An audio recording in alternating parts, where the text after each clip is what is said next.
আচ্ছা, একটা চিনির ট্যাবলেট যদি মাথা ব্যথা ঠিক হয়ে যায়, এটা কি জাদু না বিজ্ঞানের কোনো ম্যাজিক? গত সপ্তাহে অনেক মাথা ব্যথায় ভুগছিল। ডাক্তার তাকে একটা ট্যাবলেট দিলেন, বললেন এটা খুব শক্তিশালী ওষুধ। সে খাওয়ার কিছুক্ষণের মধ্যেই মাথাটা হালকা হয়ে গেল। কিন্তু পরে জানতে পারলো ডাক্তার তাকে কিন্তু প্যারাসিটামল দেয় নাই, প্যারাসিটামলের নাম করে একটা চিনির বড়ি দিয়ে দিল। তাহলে একটা শুধুমাত্র চিনির বড়ি খেয়ে সে সুস্থ হলো কিভাবে?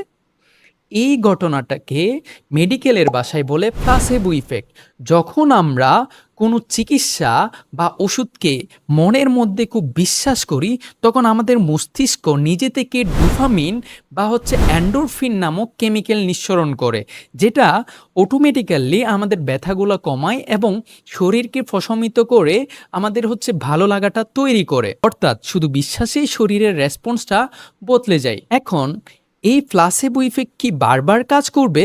অবশ্যই না।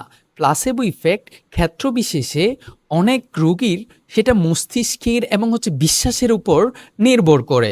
কারণ বারবার যদি আমরা প্যারাসিটামলের পরিবর্তে শুধুমাত্র চিনির বড়ি খেতে থাকি, আসলে আমাদের মাথা ব্যথাটা দূর হবে না। প্লাসেবো ইফেক্টটা সেটা খুবই ক্ষণস্থায়ী।